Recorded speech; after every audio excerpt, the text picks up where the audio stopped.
नमस्कार दोस्तों। क्रिकेट के मैदान पर हार और जीत तो लगी रहती है, लेकिन जब मुकाबला भारत और पाकिस्तान का हो तो हार केवल एक आंकड़ा नहीं बल्कि एक ऐसा जख्म बन जाती है जो बरसों तक पीछा नहीं छोड़ती। आज कोलंबो के प्रेमदासा स्टेडियम में कुछ ऐसा ही मंजर देखने को मिला। भारत से मिली एक और शर्मनाक और करारी शिकस्त के बाद पाकिस्तान क्रिकेट में वो भूचाल आ गया है जिसकी कल्पना किसी ने नहीं की थी। मैच खत्म होते ही पाकिस्तान के कप्तान सलमान अली आगा का जो रूप देखने को मिला उसने पूरी दुनिया को सन्न कर दिया है। आगा न केवल टूटे हुए नजर आए बल्कि उन्होंने अपनी ही टीम के दिग्गजों बाबर आजम और शाहीन अफरीदी को पूरी दुनिया के सामने बुरी तरह लताड़ दिया है। आज के इस विशेष और बेहद कड़क वीडियो में हम बात करेंगे सलमान अली आगा के उस विस्फोटक बयान की जिसने पाकिस्तान ड्रेसिंग रूम की धज्जियां उड़ा दी हैं। वीडियो के अंत तक बने रहिए। कोलंबो की इस ऐतिहासिक जमीन पर आज पाकिस्तान के पास इतिहास बदलने का मौका था, लेकिन जैसे ही भारत ने 175 रनों का बचाव करते हुए पाकिस्तान को घुटनों पर ला दिया, वैसे ही प्रेमदासा स्टेडियम के ड्रेसिंग रूम में मातम छा गया। पोस्ट मैच प्रेजेंटेशन के दौरान जब सलमान अली आगा माइक पर आए तो उनके चेहरे पर छाई वीरानी और आंखों में छिपा गुस्सा साफ गवाही दे रहा था कि वे इस हार को पचा नहीं पा रहे हैं। आगा ने बेहद भारी और कड़वे स्वर में अपनी बात शुरू करते हुए कहा, कोलंबो के प्रेमदासा स्टेडियम में भारत के खिलाफ मिली उस अपमानजनक और रूह कपा देने वाली हार के बाद जब पाकिस्तान के कप्तान Salman Ali Agha post match presentation के लिए माइक पर आए तो उनके चेहरे पर छाई वीरानी और उनकी आंखों में छिपी नफरत साफ गवाही दे रही थी कि वे इस वक्त किस कदर टूट चुके हैं। उन्होंने भरे हुए गले और लड़खड़ाती आवाज के साथ पूरी दुनिया के सामने पाकिस्तान क्रिकेट की दुर्गति को स्वीकार करते हुए अपना बयान शुरू किया। आगा ने कहा, आज मैं यहाँ इस ऐतिहासिक मैदान पर खड़े होकर पाकिस्तान के उन करोड़ों प्रशंसकों से हाथ जोड़कर और सर झुकाकर माफी मांगता हूँ जिनका अटूट दिल हमने आज फिर से उसी बेरहमी के साथ तोड़ा है जैसे हम पिछले कई सालों से करते आ रहे हैं। T20 वर्ल्ड कप के गौरवशाली इतिहास में भारत के खिलाफ यह हमारी 8वीं शर्मनाक हार है। एक कप्तान और एक खिलाड़ी के तौर पर यह स्वीकार करना मेरे लिए मौत के समान दर्दनाक है कि जब भी क्रिकेट का कोई बड़ा मंच आता है या कोई नॉकआउट मुकाबला होता है तो हम भारत की उस प्रोफेशनल टीम के सामने किसी नौसिखिया और गली क्रिकेट खेलने वाली टीम की तरह लाचार नजर आते हैं। आज के इस महामुकाबले में भारत ने हमें बल्लेबाजी, गेंदबाजी और यहां तक कि फील्डिंग के हर विभाग में बुरी तरह कुचलकर रख दिया है। अब समय आ गया है कि हम किसी मुगालते में रहने के बजाय इस कड़वी और नग्न हकीकत को मान लें कि हम भारत के सामने न केवल तकनीक में बल्कि मानसिक रूप से भी बहुत ज्यादा कमजोर हैं। हमें अपनी झूठी शान छोड़कर अब विनम्रता के साथ भारत से क्रिकेट के गुर सीखने की सख्त जरूरत है। कप्तान आगा ने अपने विश्लेषण के दौरान भारतीय टीम की जमकर सराहना की और उनके खेल के प्रति कसीदे पढ़ते हुए अपनी टीम की खामियों की एक लंबी लिस्ट दुनिया के सामने रख दी। उन्होंने विशेष रूप से भारतीय सलामी बल्लेबाज ईशान किशन की उस विध्वंसक और तूफानी पारी का जिक्र किया जिसने पाकिस्तानी गेंदबाजी आक्रमण के परखच्चे उड़ा दिए थे। आगा ने कहा कि ईशान किशन ने जिस बेरहमी से हमारे मुख्य गेंदबाजों की धज्जियां उड़ाईं और उन्हें खिलौना समझकर मैदान के चारों ओर पीटा, उसने मैच के पहले 10 ओवरों में ही पाकिस्तान की किस्मत का फैसला कर दिया था। इसके साथ ही उन्होंने शिवम दुबे की उस छोटी मगर बेहद महत्वपूर्ण और तेज तर्रार पारी की भी प्रशंसा की जिसने अंत में भारत को उस सम्मानजनक और सुरक्षित स्कोर तक पहुंचाया जहां से दबाव पूरी तरह पाकिस्तान पर आ गया। आगा ने आगे कहा कि जब पाकिस्तान की टीम इस लक्ष्य का पीछा करने मैदान पर उतरी तो भारतीय पेस अटैक के दिग्गजों हार्दिक पांड्या और जसप्रीत बुमराह ने जिस फौलादी अनुशासन, सधी हुई लाइन लेंथ और जानलेवा सटीकता के साथ गेंदबाजी की, हमारे बल्लेबाजों के पास उसका कोई जवाब ही नहीं था। उनकी गेंदबाजी में वो किलर इंस्टिंक्ट और वो धार मौजूद थी जो आज पाकिस्तान के गेंदबाजों के पास से पूरी तरह नदारद और गायब दिखी। लेकिन दोस्तों, इस बातचीत का सबसे विस्फोटक और चौंकाने वाला हिस्सा तब आया जब सलमान अली आगा का सारा धैर्य जवाब दे गया और उनका गुस्सा अपनी ही टीम के उन तथाकथित सीनियर खिलाड़ियों पर ज्वालामुखी बनकर फूटा जिन्होंने टीम को मझधार में छोड़ दिया था। आगा ने बिना किसी लाख लपेट के सबसे पहले पाकिस्तान के स्ट्राइक बॉलर शाहीन शाह अफरीदी को सरेआम आड़े हाथों लिया और उनकी कार्य क्षमता पर सवालिया निशान खड़े कर दिए। उन्होंने शाहीन पर अपनी भड़ास निकालते हुए कहा, मुझे शाहीन शाह अफरीदी से आज जिस तरह के जुझारू प्रदर्शन और आक्रामकता की उम्मीद थी, उन्होंने मैदान पर उसके बिल्कुल उलट और निराशाजनक प्रदर्शन किया। जब आप एक फ्रंटलाइन स्ट्राइक बॉलर के रूप में टीम में होते हैं तो आपका प्राथमिक काम नई गेंद से विरोधी टीम के विकेट चटकाना और उन पर शुरुआती दबाव बनाना होता है। लेकिन शाहीन ने आज बेहद घटिया, बेजान और दिशाहीन गेंदबाजी की। उन्होंने भारतीय बल्लेबाजों को हाथ खोलने और बाउंड्री बटोरने के इतने ज्यादा मुफ्त मौके दिए कि ईशान किशन ने उन्हें महज एक गली का गेंदबाज समझकर पीटना शुरू कर दिया। अगर आपकी टीम का सबसे अनुभवी और बड़ा गेंदबाज ही इतना गैर जिम्मेदाराना और बिखरा हुआ प्रदर्शन करेगा तो यकीन मानिए आप वर्ल्ड कप जीतने का सपना देखना तो दूर, किसी भी बड़ी टीम को चुनौती देने के लायक भी नहीं रह जाएंगे। शाहीन अफरीदी को लताड़ने के बाद सलमान आगा का अगला और सबसे तीखा निशाना थे पाकिस्तान के पूर्व कप्तान और बल्लेबाजी की धुरी माने जाने वाले बाबर आजम। बाबर की खराब फॉर्म, उनके धीमे स्ट्राइक रेट और नाजुक मौकों पर जिम्मेदारी से भागने वाले रवैये पर आगा ने मानो आग उगलते हुए कहा, मैं आज बाबर आजम के इस गैर पेशेवर प्रदर्शन से बुरी तरह भड़क गया हूं और मुझे यह कहने में कोई संकोच नहीं है।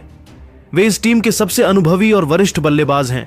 पूरी दुनिया की नजरें उन पर टिकी होती हैं और करोड़ों फैंस उन्हें अपना आदर्श मानते हैं।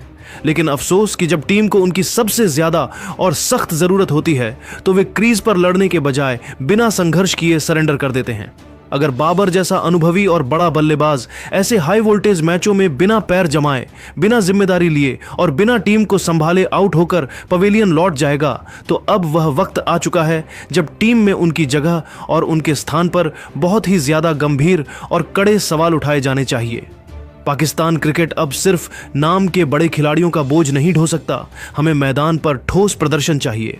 अगर आप टीम को सबसे कठिन समय में अकेला और बेसहारा छोड़कर जा रहे हैं तो आपके उस बरसों के अनुभव का पाकिस्तान क्रिकेट के लिए कोई मोल नहीं रह जाता। सलमान अली आगा के इस कड़वे, तीखे और रोंगटे खड़े कर देने वाले बयान ने अब यह पूरी तरह से शीशे की तरह साफ कर दिया है कि पाकिस्तानी ड्रेसिंग रूम में इस वक्त ओनल इज वेल की स्थिति बिल्कुल भी नहीं है। कोलंबो की उस शर्मनाक रात के बाद अब यह तय माना जा रहा है कि आने वाले दिनों में पाकिस्तान क्रिकेट में बहुत बड़े बदलाव होने वाले हैं और कई बड़े दिग्गजों की टीम से छुट्टी होना लगभग तय है। सलमान आगा की आवाज में जो कंपन था और उनके शब्दों में जो कड़वाहट थी वह साफ बयां कर रही थी कि भारत के हाथों मिली इस करारी हार का दर्द उनके सीने में कितना गहरा उतरा है। उन्होंने केवल अपनी टीम को ही नहीं कोसा बल्कि भारतीय टीम की श्रेष्ठता को भी खुले दिल से स्वीकार किया।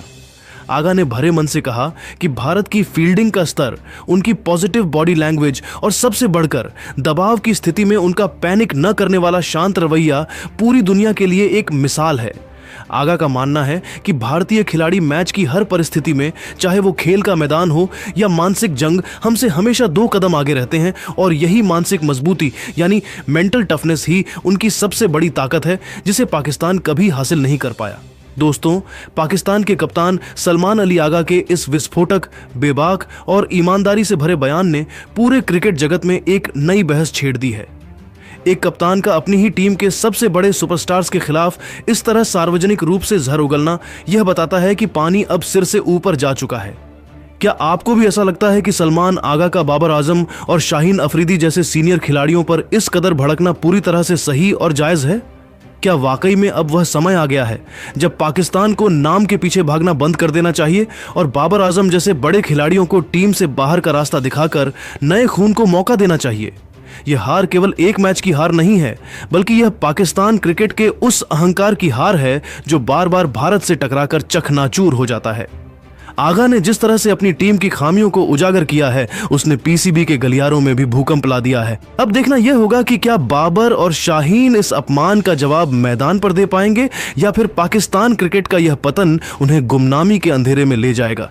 तो मेरे प्यारे दोस्तों, आपकी इस पूरे मामले पर क्या राय है? क्या आप आगा की बातों से सहमत हैं? अपनी बेबाक राय नीचे कमेंट बॉक्स में PAK का अंत लिखकर जरूर साझा करें। हम आपके हर एक कमेंट को गहराई से पढ़ते हैं और यह जानना चाहते हैं कि फैंस इस बदलाव को किस तरह देख रहे हैं। अगर आपको हमारी यह विस्तृत, कड़क और इनसाइड डिटेल्स से भरी रिपोर्ट पसंद आई हो तो इस वीडियो को लाइक करें, अपने दोस्तों के साथ शेयर करें और T20 वर्ल्ड कप 2026 की हर एक सनसनीखेज और पल पल की अपडेट के लिए हमारे चैनल को अभी के अभी सब्सक्राइब करना बिल्कुल न भूलें। हम आपके लिए ऐसी ही गर्मा गर्म खबरें लाते रहेंगे। मिलते हैं अगले वीडियो में एक और बड़े खुलासे के साथ। तब तक के लिए अपना ख्याल रखें। जय हिंद।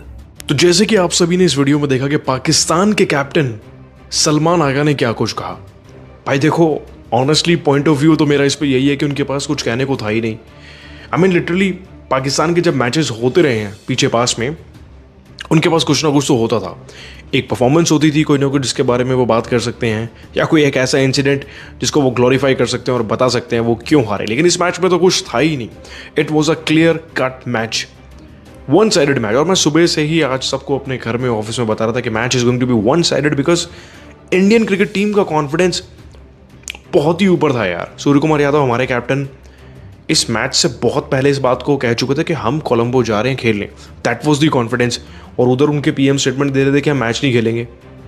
अबे खेल के भी क्या उखाड़ लिया भाई? अगर खेल लिया तो तुम्हें ज़्यादा रेवेन्यू मिल गया, बस तुम उसी में खुश रहो, बिकॉज जीत तो तुम वैसे भी नहीं सकते, बिकॉज इंडिया और Pakistan is not a competition any more. ये तो हमें आज सबको पता चल ही गया है। इंडिया और पाकिस्तान के बीच में जो राइवलरी थी वो 2012, 2015, 16, 17, 18, 19 तक भी अच्छी थी, बट देन उसके बाद तो हमने क्लियर कट इन्हें हराया ही है। एक बार एशिया कप में थोड़ा मामला डामाडोल हुआ था, लेकिन आज की जो जीत है ना यार, कसम से आने वाले कई एशिया कप और T20 वर्ल्ड कप तक पाकिस्तान इसे भूल नहीं पाएगा। It was exceptional. Our bowling, our batting, हमने हर जगह डिमोलिश कर दिया पाकिस्तान के हाई प्रोफाइल ईगो को। अगर बैटिंग की बात करूं तो यार there is no other name comes in my mind other than Ishan Kishan. 40 ball 77 run, भाई इस इनिंग को बच्चे याद रखेंगे बहुत लंबे टाइम तक। और बॉलिंग की बात करूं तो बॉलिंग में मेरे फेवरेट भाई जसप्रीत बुमराह है। जसप्रीत बुमराह ने 2 ओवर में 17 रन, 2 विकेट, क्योंकि उन्होंने एक ही ओवर में निकाल दिए थे, तो एक्सट्रीम प्रेशर जसप्रीत बुमराह ने बना दिया था। उसके बाद तो हमने देखा 70 पे 5, 6, 77 पे 7 हो गए, फिर 8, 9 हो गए। तो पाकिस्तान के कंसिस्टेंट विकेट्स गिरते चले गए। सलमान आगा ने भी यही कहा कि कंसिस्टेंट विकेट्स का जो लॉस था ना वो बहुत जल्दी हो गया, इतनी जल्दी हो गया कि वो समझ नहीं पाए। अब क्योंकि वो समझ नहीं पाए तो वो कैलकुलेट नहीं कर पाए, और कैलकुलेशन उन्हें आती भी नहीं है, तो इस तरीके से वो मैच को हार गए। तो अब क्या ही उनके बयान के बारे में बात करें। Indian cricket team has won the match, और ये हमारा एक और स्टेपिंग स्टोन था जिसे हमने चेज़ किया है वर्ल्ड कप की ट्रॉफी को हासिल करने में। So that was it. That was Salman Agha, Pakistan captain. So आपको क्या लगता है भाई? आप क्या कहेंगे इंडियन क्रिकेट टीम की इस मैसिव जीत पर? नीचे कमेंट करके ज़रूर बताना, और हाँ, ऐसी अपडेट्स के लिए हमें सब्सक्राइब भी कर लेना।